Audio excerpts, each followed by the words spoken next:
Olá, eu sou a professora Ana Paula Nunes e nós vamos dar seguimento ao nosso primeiro encontro de histologia bucal e embriologia.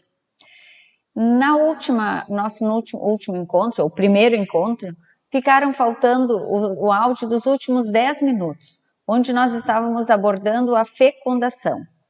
Naquele momento, nós falamos inicialmente que a fecundação é um processo, então, dinâmico, que vai resultar na formação de um ser humano completamente normal. Bem, falamos também que durante esta formação do ser humano, que aqui neste gráfico mostra como se fosse um ciclo curto, na verdade são 38 semanas. E este período de 38 semanas é subdividido em 3 períodos. Um período inicial de 3 semanas, chamado de período pré-embrionário, um período de 5 semanas que engloba quarta, quinta, sexta, sétima e oitava semana, chamado de período embrionário, e um período maior da 9ª semana até a 38ª, que se denomina de período fetal. Por isso, o período fetal realmente é o período de maior número de semanas. Nós passamos mais tempo sendo feto do que embriões. Bem, no período embrionário é onde se formarão todos os nossos tecidos e sistemas, e um rudimento de cada órgão. Porém, no período fetal é que nós estaremos efetivamente desenvolvendo e crescendo todos os órgãos dos sistemas, inclusive tecido, musculatura esquelética e esqueleto em si, certo? Bem, vamos então rever alguns tópicos que ficaram sem o áudio na semana passada. Falamos também sobre a cronologia que deve haver entre o ciclo ovariano e o ciclo endometrial. Esses dois ciclos são dependentes da ação hormonal.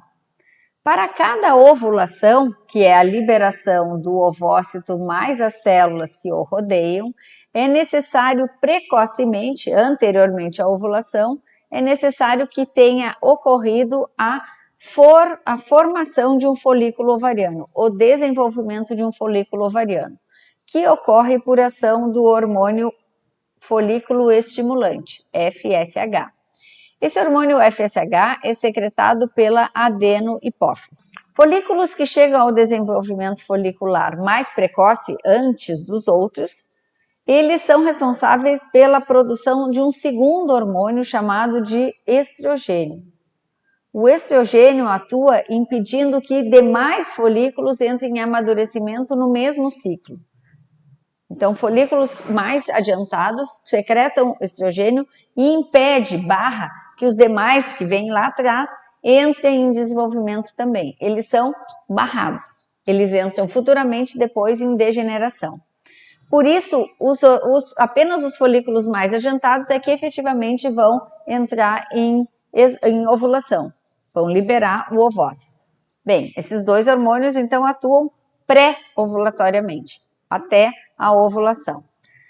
Durante então, para que a ovulação efetivamente ocorra, é necessário também um pico de de um terceiro hormônio que se chama de LH, chamado de hormônio luteinizante. O pico desses dois hormônios, estrogênio e LH, são fundamentais então para a ovulação propriamente dita.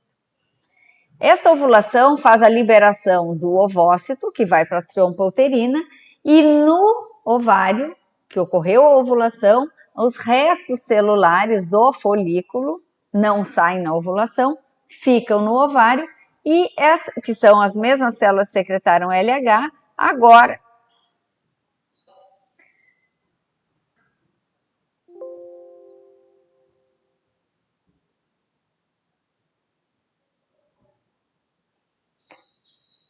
durante a ovulação, há também a ação dos dois hormônios, estrogênio e LH. Estes dois hormônios vão fazer o pico desses dois hormônios, são responsáveis pela liberação do ovócito. Após a liberação do ovócito, as células que permanecem dentro dos ovários se reorganizam e secretam progesterona, iniciam a secretar progesterona.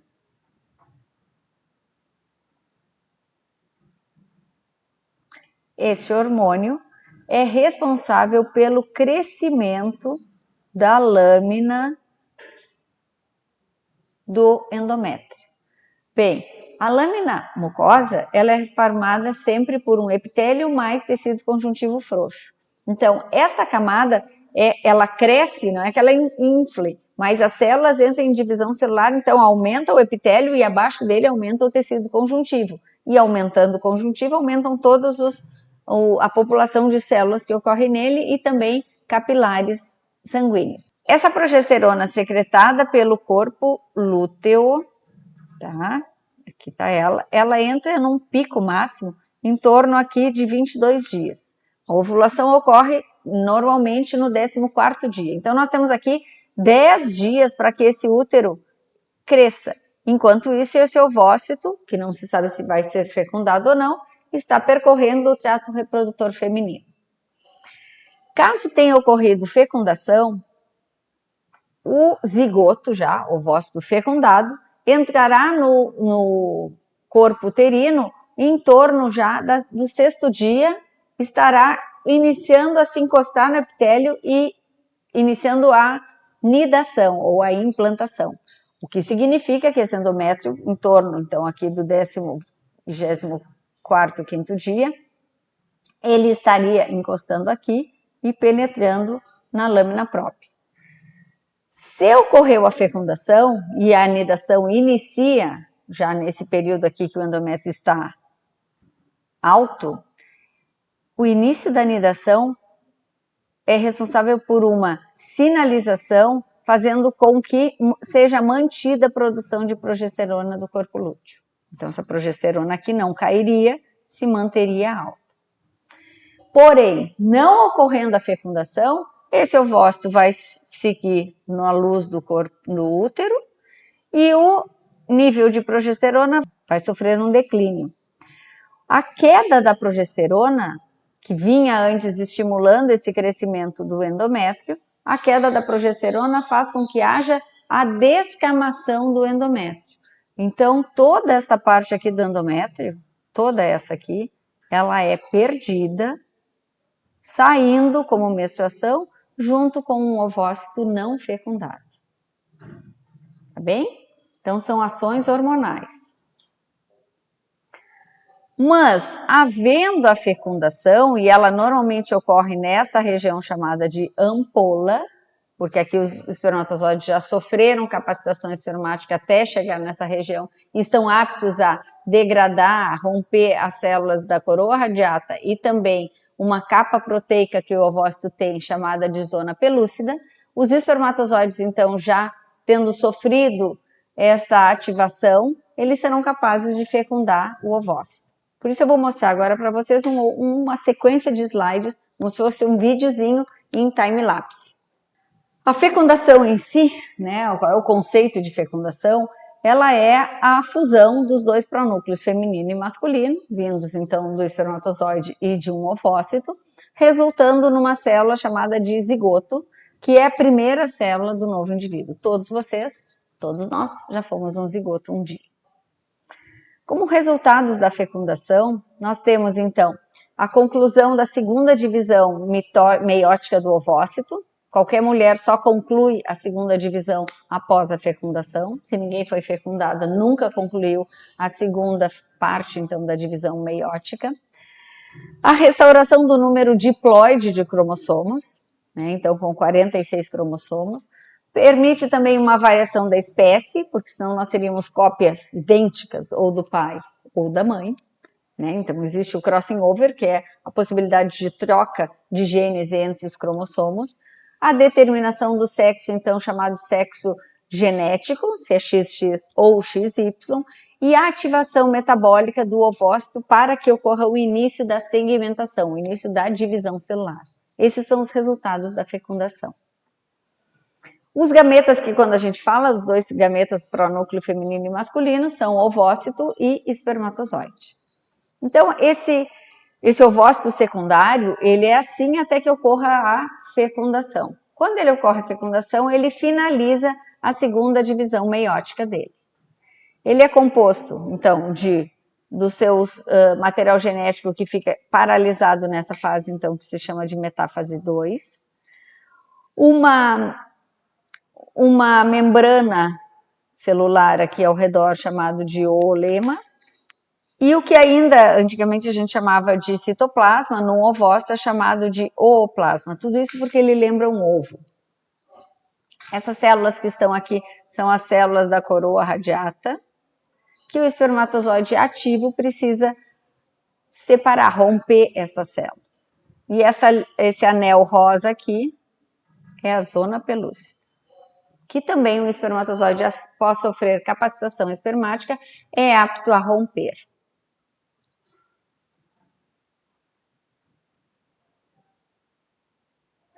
Um espermatozoide ativo terá na sua região do acrossoma as enzimas já aptas a romper a coroa radiata e a zona pelúcida. Ele apresenta todas essas regiões, o acrossoma, o núcleo, membrana e peça intermediária e cauda. E a capacitação espermática, como a gente comenta, então, como a gente reforça, é a capacidade, então, de ativação, de retirada de glicoproteínas da região cefálica. Então, com isso, é como se destampasse por onde saem canais, por onde saem enzimas, que são canais enzimáticos. Vamos retornar aqui para vocês entenderem. Então, a capacitação espermática ocorre enquanto os espermatozoides estão no trato reprodutor feminino. Isso na vida real. Aqui alguns slides, então, de passo a passo da fecundação.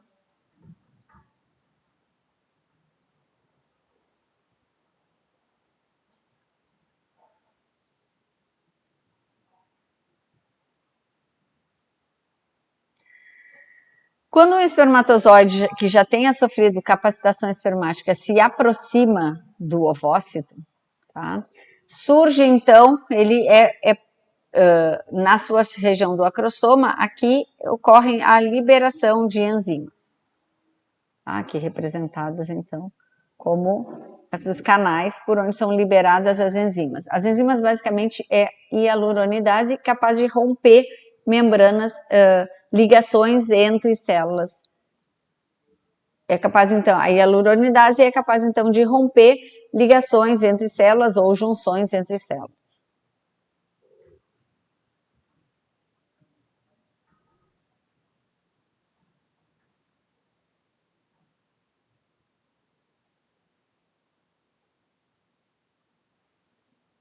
Ele penetra cabeça e cauda.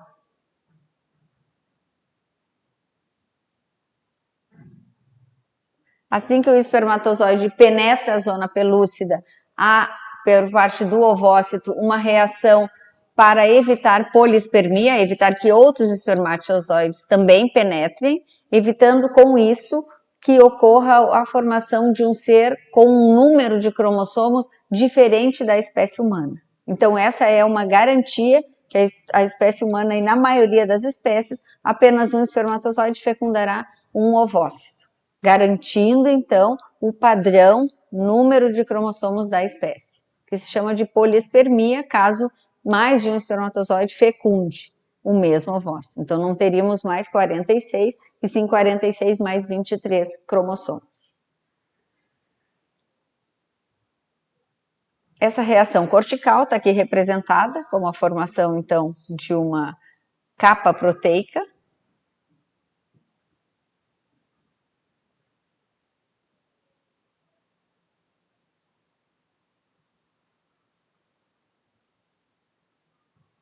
Ficando impermeável à entrada de outros espermatozoides.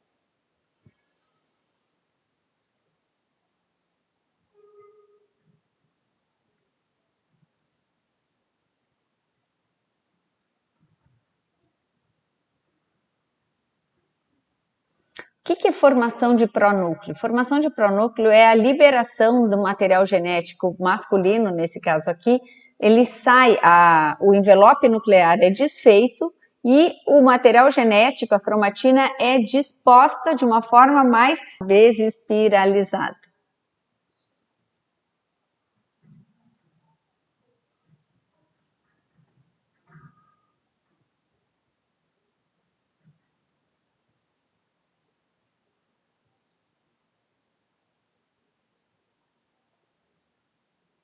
2 células, então de uma célula, 2, 4, 8, 16, 32.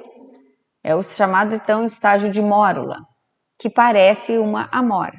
Desse estágio de mórula, todas as células aqui são geneticamente iguais, certo? Como se fossem, são células-tronco. Nesse estágio de mórula, qualquer célula retirada deste zigoto no estágio de mórula poderia formar qualquer parte do ser humano ou também parte dos anexos embrionários chamados de placenta. Aqui, qualquer célula é igual. Gradativamente, depois do estágio de mórula, inicia a formação do estágio chamado de blastocisto, que é a formação de um líquido folicular que vai pelas próprias células, né, elas seguem divisão celular e começam a secretar, então, um líquido que vai separando essas células em 2 grupos. Um grupo chamado embrioblasto, e um grupo que dará origem ao embrião, e um grupo de células que ficam ao redor, um anel, chamado de triofoblasto. E aí dará origem, então, aos folhetos embrionários, a placenta.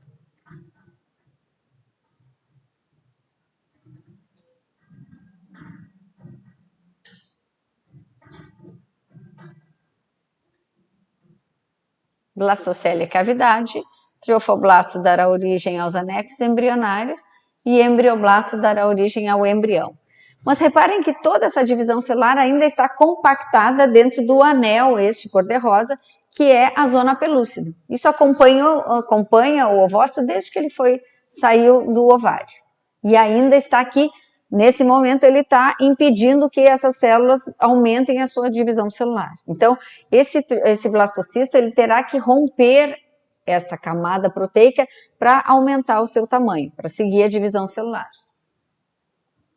E aqui ele então perfura, explode, na verdade, esta camada proteica aqui para as células saírem e seguirem a sua divisão celular. Nesse estágio já está dentro da cavidade uterina e logo a seguir ele entrará em contato com o epitélio daquele endométrio que, por ação da progesterona, se mantém alto. Se reorganiza, então, uma região que dará origem ao embrião e uma região que dará origem à placenta.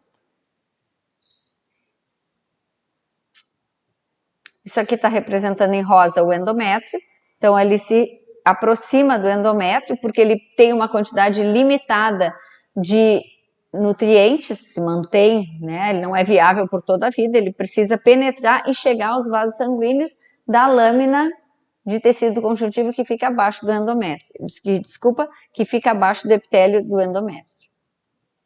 Começa a implantação, então, no 6º dia pós-fecundação.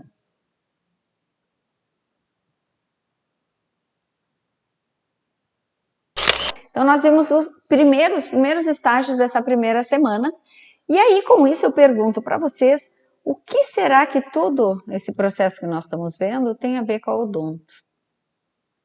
Né? Nós vimos algumas coisas importantes, mas aí vamos dar uma revisadinha, vamos pensar o seguinte. O que será que tudo isso tem a ver, desde a fecundação, com o material que vocês vão trabalhar, que é a cavidade oral, face e desenvolvimento? Qual será o problema? Ou que problema pode ter ocorrido? Quando nós não temos dentes, ausência de dentes, o arco inferior sem nenhum germe. Quando nós temos uma chamada hipoplasia do esmalte, uma formação mais fina do esmalte. Ou quando nós temos um lábio leporino, uma fissura palatina. Nós vamos ver isso ao longo da nossa disciplina.